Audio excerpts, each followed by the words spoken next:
Sayın Rektörüm, sayın katılımcılar, değerli misafirler, 4 kıtadan ve 10 farklı ülkeden akademisyenleri aynı çatı altında buluşturan Fikri Mülkiyet Hukukunda Güncel Gelişmeler Sempozyumu'nun bu yıl 4.'sü düzenleniyor.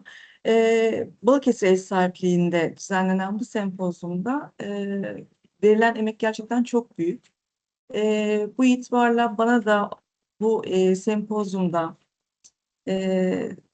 destek verme noktasında katılım sağlandığı için, geri dönüşüm sağlandığı için Balıkesir Üniversitesi Rektörü Sayın Profesör Doktor Yücel hocama, yine İstanbul Sabahattin Üniversitesi Hukuk Fakültesi Dekanı Canan Küçükali hocama ve bu sempozyumda emek veren herkese sonsuz teşekkürlerimi iletiyorum. Bugünkü oturumumuzda 2 tane konuşmacımız var. Dijana Georgieva ve diğer katılımcımız da hemen söyleyeceğim bir saniye. Diğer katılımcımız da biraz zor olmakla birlikte Sunjiva, doğru mu söylüyorum? Zilola. Evet. Pardon, Zilola Safarova. İlk olarak sözü Dijana Georgieva'ya vereceğim. Konu başlığı Copyright of the Translators of Literary Works, Conditions and Challenges in Macedonian Law. Yes. Buyurun. Good afternoon. First of all, I would like to say thank you for that you give me the opportunity to present my paper in this way online. I haven't the opportunity this year to come in Balıkesir because I have been the last years. And very much thank you that you give me the chance to present my paper today online. I will try to share my PowerPoint presentation. I hope so that I will succeed.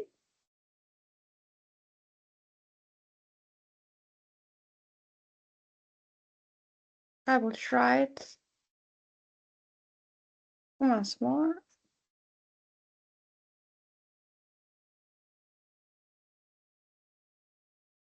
Just a little bit.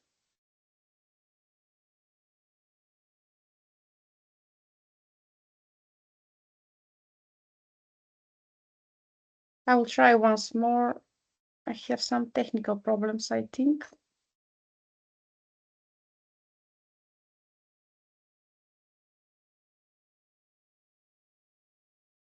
I'm sorry, I cannot share it. I don't know what is the reason.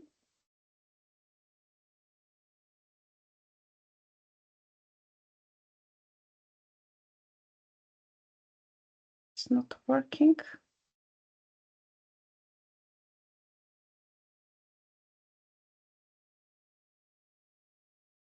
And you can use share button. Yes, I use it, but I cannot upload. It's starting, but it's not working. I don't know why. I go to share button, browse my computer, and after that, desktop and the presentation. It could be a problem with your computer. If it's not problem with you, I will present it in this way without PowerPoint sharing. If it's not problem. We are okay. Okay, just a moment to open for me then. Yes, we can listen to you now. Okay. For the purposes of this scientific symposium, I will present the paper Copyright of Translators of Literary Works, Conditions and Challenges in Macedonian Law. This paper is prepared by me, Diana Georgieva, that I'm assistant professor in civil procedural law at International University Vision in Gostivar, together with associate professor Emilia Georgievska, that is associate professor at University Sveti Kliment Ohridski in Bitola, also Republic of Macedonia. Before to start my presentation, I want to say that when we are speaking about the rights of the translators of the books, I have to say that this question is not so much in the focus of the copyright law basically is focusing on the rights of the author. And for this reason, me and Emilia decided to write about this question that is maybe set aside in the copyright law, but yes, it's very important usually nowadays. First of all, for my introduction, I have to say that behind every translated book stands a translator whose creative contribution is often overlooked and unvalued.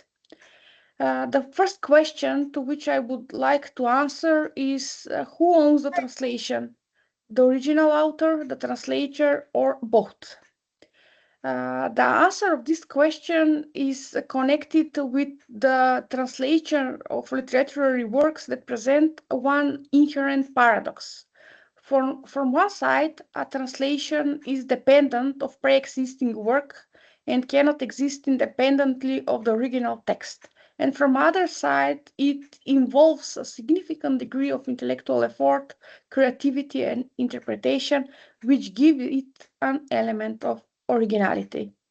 According to Macedonian law, copyright law recognizes translators as author of derivative works, and the translation is both, from one side, a linguistic and from the other side, creative act. So for that reason, translators' rule exists between original authorship and adoption. Usually, this is the point of starting in every national litigation law. In the next PowerPoint, we are speaking about the nature of translation. What is the translation? A central issue in defining the legal status of translators is the distinction between mechanical and creative activity. So, if we analyze the translation as a mechanical activity or a word-for-word substitution from one to another language, we are speaking to the translation as a mechanical operation. But in practice, translation, I have to say, that is one very deeply creative process. Translators must interpret the meaning of the source text and make numerous choices regarding vocabulary, syntax, tone, rhythm, and style. For these reasons, I have to say that the translation is not just a pure mechanical process. It's more deep process that requires interpretation of literary meaning, cultural context, and also stylistic elements. For this reason, translation of the book is, I have to say, new creative expression, and in this way, the translation is the bridge between the languages and cultures all over the world. In continuation, we are speaking about the legal status of translators in Macedonian law. Basically, this question is regulated in the copyright law in Macedonian lawmaker decided to regulate in a special way in the law of copyright and related rights from 2010, where the translator is the author of the translation and the translation is the protected derivative work according to Macedonian law. Under Macedonian copyright law, translators are especially recognized as authors of their translations because the translation is independent intellectual effort and creative contribution. For this reason, the translators have a rights that are connected to the book that they translate, and these rights include both moral rights and also economical or material rights. However, the recognition is conditional because in the practice it's very important the requirement of originality of the translation. I will continue with the moral rights of translators. As you know, moral rights ensure that the translator is recognized as the author of the translation. According to the law of copyright and other real rights in Macedonian law, the translators have two moral rights. First is the right of attribution, or the right to be recognized as a translator. This requires that the name of the translator is clearly indicated whenever the translation is published, distributed, or otherwise made available to the public. And the other right is the right to the integrity of the translation, where this right is very, I have to say, significant because in the publishing context, where additional interventions, abridgments, or unauthorized revisions may occur. So, in Macedonian law, we have two moral rights that are connected to translators according to the law. One is the right of attribution, and the other is the right of the integrity of the translation. But I have to say that in Macedonian law, we are facing with often overlooked in practice that are connected with the moral rights. First is the weak enforcement in publishing industry. Another overlooked is the lack of awareness among stakeholders. When we are speaking to the weak enforcement in publishing industry, I have to say that one of the main challenges is the limited awareness among translators regarding their rights, as well the insufficient knowledge within the publishing industry about the legal obligations related to moral rights. When we are speaking to the lack of awareness among stakeholders, I have to say that in the publishing sector or industry in the Republic of Macedonia, several common violations of translators' moral rights can be observed. One of the most frequent issues is the omission of the translator's name from the published book, particularly in promotion materials, in some situations to the reprints of the materials, or in the other situations into the digital formats. As you can see, in practice, we have a problem when we are speaking to the moral rights of the translators. Even so, the lawmaker decision is correct. When we are speaking to the economic or material rights of the Dijana, last Yes. 5 minutes. Last 5 minutes. Okay. When we are speaking to the economical rights, I have to say that I will be short, that these rights are connected to the translation, including reproduction, use, distribution, public communication, and adoption, often overlooked in practice about these rights. That is that the contracts in some situation of the offer favor publishers, a low payment and unequal bargaining power, limited control over use and distribution, economical vulnerability of translators, and dependence of public agreements. So I will say that the main problems that we are facing in the practice are the weak contractual protection of the publishers, a lack of standardized agreements of publishing, poor awareness of legal rights that they have, limited institutional support, economic evaluation of translators because they are only one time paid and after that everything is done. So my recommendations will be to be strengthened enforcement of moral rights, to be improved contractual standards, to find out a way to increase legal awareness about translators and better protection in publishing industry. Since we don't have more time and patience, I will conclude that the translation in Macedonian law is creative intellectual act, that the legal regime, that the legal framework is good, but that are a lot of problems in the practice in which we have to work, maybe with the changes or with the maybe with the changes in the general law that regulate this material with more precise provisions. So Macedonian law formally protects rights of the translators. Yes, they have the right, moral rights and economical rights, but the real world applications remain still insufficient, and the translators, I have to say, that deserve stronger recognition and protection to their to their rights. So my opinion is that it's necessary to be created, balanced legal and economical framework for translators in Macedonian law, because we are facing with the situations in the judicial practice in which that if the translator didn't good translate the document, can be problems sometimes in the practice if the translation is not good. Thank you very much, and I'm sorry if I passed the time. Thank you very much. That was Çok everything. teşekkür ederiz Dijan Hocam. Thank you very much. Makedonya hukukunda sırf değil, çok güzel bir sunum. Çok teşekkür ediyoruz.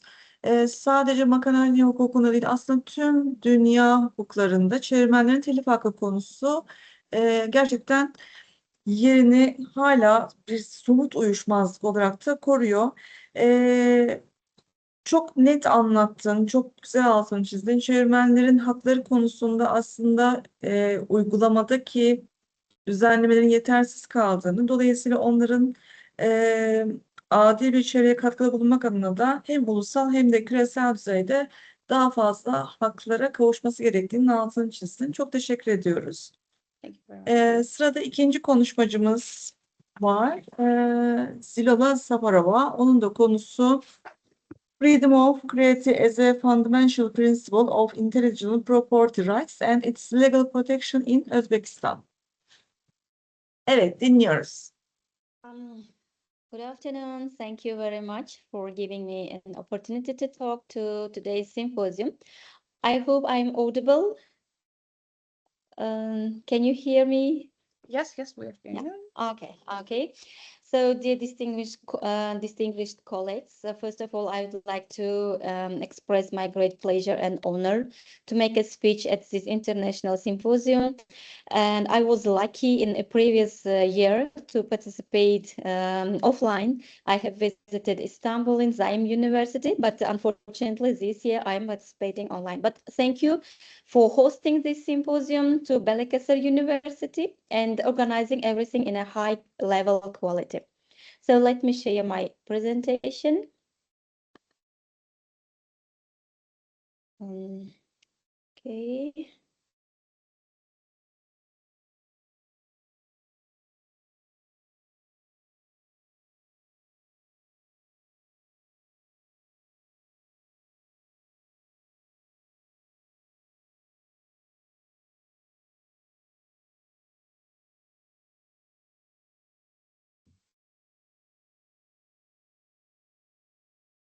Is it visible? It's okay. So, No, we cannot see your screen. but so I'm sharing it. We can see that you share, but it's not so clear. So, Can okay, you then please I will close it try and again I will try Yes. once more. Yeah. Okay.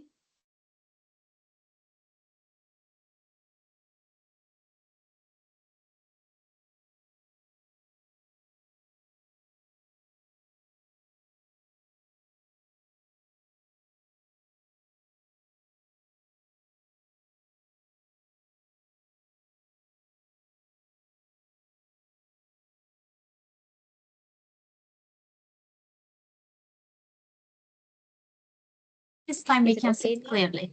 Yes. Okay, great. Thank you. So I'm going to have a speech about the freedom of creativity as a fundamental principle of intellectual property rights and its legal protection in Uzbekistan.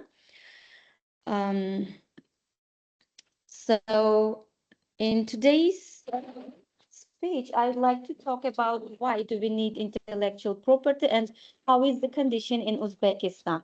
So in recent years, Uzbekistan has been actively transitioning towards a knowledge-based economy, particularly since the reform period that began in 2017.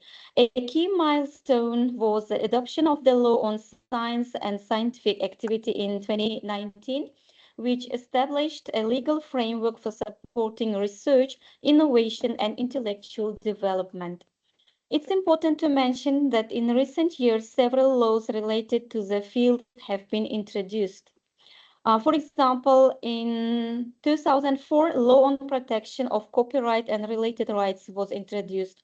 In 2016, enhanced protection for digital and audiovisual works. In 2019, establishment of the intellectual property agencies were the main steps in this field. So in addition, the government has created new institutional platforms such as IT Park Uzbekistan and various innovation centers to promote startups and creative industries. These initiatives aim to transform intellectual output into economic value. In this context, creativity is no longer viewed only as a cultural phenomenon, but as a strategic resource that drives innovation, technological progress, economic growth. Therefore, the protection of intellectual property rights becomes essential not only for legal purposes, but also for ensuring sustainable national development. So today I'm going to identify some research questions. So is freedom of creativity legally? How do we understand it? So in Uzbekistan, the freedom of creativity is constitutionally guaranteed. This revised constitution of 2022 explicitly strengthens the protection of scientific, technical, and artistic creativity as a fundamental human right. At the legislative level, the civil code plays a central role. According to the Article 1033, the personal non-property rights of the author, such as the right to be recognized as a creator, are preserved independently of economic rights. Furthermore, Article 1085 established the authors hold the right to inventions, utility models, and industrial designs, which are legally confirmed through patents. However, in practice, there are significant challenges. In many cases, once a creative product enters the market, economic rights are transferred to employers or clients, and the creator retains only nominal recognition. This demonstrates that despite a solid legal framework, the enforcement and balance of rights remain problematic in real conditions. And so, secondly, how authors' rights are protected within the existing legal framework. Uzbekistan has developed a structured intellectual property system based on the Civil Code, particularly Articles 1033 and 1085, which regulate personal non-property rights and patent-related protections. Despite this, in practice, there is a frequent shift where economic rights dominate contractual relationships. As a result, authors often retain formal recognition of authorship but lose effective control over the use and distribution of their creative work. Third, the gap between legal norms and their function and their practical implementation. While the legislation clearly prioritizes the protection of moral rights such as attribution, integrity, and recognition of authorship, real-world practice often shows a different balance. In academic publishing and commercial environments, economic interests tend to override personal rights of creators. This creates a structural imbalance between what the law guarantees and what is actually enforced. So if we talk about the theoretical framework of law, intellectual property is not only an economic concept, but also a fundamental human right. According to international human rights law, creators have the right to benefit from their intellectual work both morally and economically. This includes recognition as the author and the ability to earn from their creations. In Uzbekistan, this principle is reflected in national legislation, particularly in the civil code and copyright laws. The law guarantees moral rights such as authorship and protection of reputation, which remain with the creator regardless of any transfer of economic rights. At the same time, economic rights such as reproduction, distribution, or commercialization can be transferred to employer or clients. Beyond its legal framework, intellectual property reflects the intrinsic value of human creativity across artistic, scientific, and technical fields. Each creation carries a personal imprint, making it more than just a product. It becomes an extension of the creator's intellectual identity. For this reason, protecting intellectual work also means safeguarding the creator's dignity and social recognition. And if we talk about the context of Uzbekistan, in our country, this idea is increasingly reflected in efforts to strengthen respect for authorship and creative contribution. Ultimately, reinforcing this connection between creativity and human dignity is essential for fostering a more ethical and innovation-driven society. So, legal framework in Uzbekistan, as I have mentioned, there are various laws and regulations that have been adopted in our country. First of all, Constitution with the reforms of 2022, it strengthens the copyright rights of the authors. Second one is Civil Code Articles 1033 and 1085. And the next one, copyright and patent laws. All of these regulations help to strengthen the copyright and intellectual property of the authorship. So, structure of intellectual property rights are mostly based on moral, that is personal rights, economic and exclusive rights. Intellectual property rights, if we talk about moral rights, first of all, protect the creator's personal connection to their work, including authorship and integrity, while economic rights allow them to control and benefit from its use. Also distinct, these rights function together as a unified system ensuring... Last 5 minutes. Thank you. So also distinct, these rights function together as a unified system, ensuring both recognition and practical value of creative work.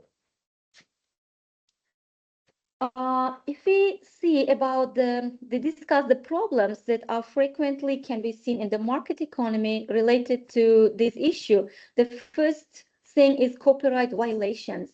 So we can see that the cases that are typical examples of problems that frequently arise as a result of non-compliance and intellectual property rights regulations. In this case, it related to the unauthorized use of music, films in the media sector, and their distribution or reuse without permission. And in the second case, we can see academic plagiarism is manifested in higher educational institutions through the appropriation of other people's scientific works, ideas, and texts without proper citation. This leads not only to the violation of copyright, but also to a decline in academic integrity and scientific credibility. In general, both cases are significant problems that arise as a result of non-compliance with intellectual property rights, and to have a negative impact on the legal culture of society as well as the quality of academic environment. So if I conclude my speech, so here we can tell that creativity must be effectively protected through a strong legal framework that safeguards both economic interests and moral rights of creators. A balanced approach between market use of intellectual works and the protection of authors' rights is essential for fairness and innovation. Future research should focus on digital challenges in intellectual property, including artificial intelligence-generated content, online distribution, and cross-border copyright enforcement in the digital age. So this was all about my topic that I wanted to share with you. Thank you very much. Thank you for your attention. Teşekkür ederiz. Çok güzel bir sunumdu. yaratıcılığın sanatsal, bilimsel ve teknik yönü olduğunu ve bunun Özbekistan Cumhuriyet Anayasası'nda ve 2022 reformu ile birlikte yasal düzene, hukuki korumaya kavuştuğunu söylediniz, dillendirdiniz. Ve sonuç olarak da fikri mülkiyete dayalı hakların beyanı değil, gerçek bir yasal rejim olarak kabul edilmesinin gerektiğini savundunuz. Çok teşekkür ederiz. Çok güzel özetlediniz tebliğ konunuzu. Ben her iki sunucuya teşekkür ediyorum. Birbirinden nitelikli ve güzel sunumlardı. Sizin daha fazla eklemek istediğiniz bir şey var mı? Yok. Teşekkür ederiz. Biz teşekkür ederiz. Oturumu burada sonlandırıyorum. Teşekkür ederiz. Goodbye.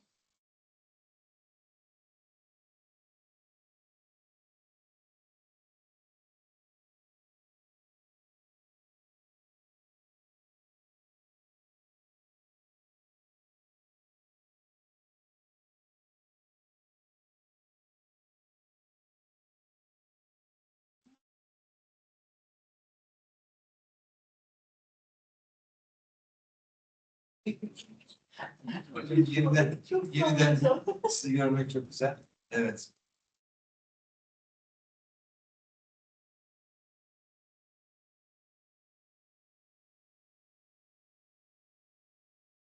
Tamam. Teşekkür ederiz katkılarınızdan dolayı. Sağ olun. Sağ olun hocam.